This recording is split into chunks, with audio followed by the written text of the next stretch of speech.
High! আজ থেকে ২ বছর আগে একটা গাছ লাগিয়েছিলাম। আমরা ড্রাগন ফলের একটা গাছ লাগিয়েছিলাম। একটা ডাল এনে দিয়েছিল আর সেই ডালটাই লাগিয়েছিলাম।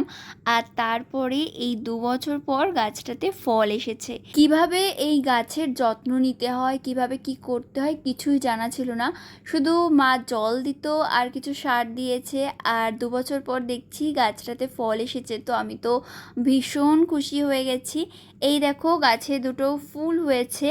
তবে আমি একটু ভয় পাচ্ছিলাম, কারণ আমি অনেক ভিডিওতে দেখছিলাম যে বৃষ্টির জন্য নাকি গাছের অনেক ফলগুলোর ক্ষতি হয়ে যায়। আমি রোজ ছাদে একবার করে আসতাম গাছটা কতদূর কি হয়েছে সব দেখার জন্য। এই যে ফুলটা, এটা রাত্রির বেলা ফুটে গেছে আর যেহেতু বৃষ্টি হয়েছে সেই জন্য এরকমভাবে নেতিয়ে গেছে। আমি গাছ লাগানোর বিভিন্ন ভিডিওতে দেখেছিলাম ফুলটা ফুটে যাওয়ার পরে ওই ফুলটাকে ছেড়ে দিতে। তো এখানে সেটা করতে এসেছি, তবে যেহেতু বৃষ্টি হয়েছে সেই জন্য এটা কেমন হয়ে গেছে।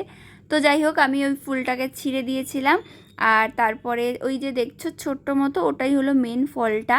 এবার আস্তে আস্তে ফলটা পাকবে।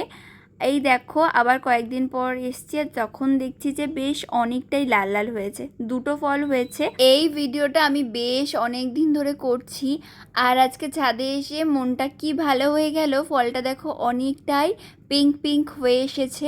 এটা যখন পুরো পিঙ্ক হয়ে যাবে তো তখন আমি ফলটা ছিঁড়তে পারবো, তো সেই জন্য ওয়েট করে আছি। আর দুদিন পরে এসে দেখছি এই দেখো পুরো পিঙ্ক হয়ে গেছে।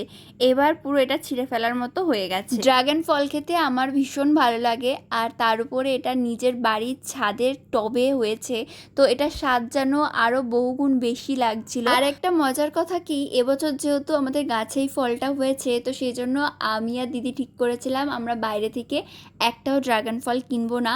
আমরা প্রথম আমাদের নিজেদের গাছের ফলটাই খাবো। তো এই হলো আমাদের এবছরের প্রথম ড্রাগন ফল খাওয়া, আর যেটা খেতে সত্যি ভীষণ মিষ্টি ছিল। আমার তো ভীষণ ভালো লাগে এই ফলটা খেতে। তোমরা কারা কারা খাও কমেন্ট করে অবশ্যই জানিও। টাটা।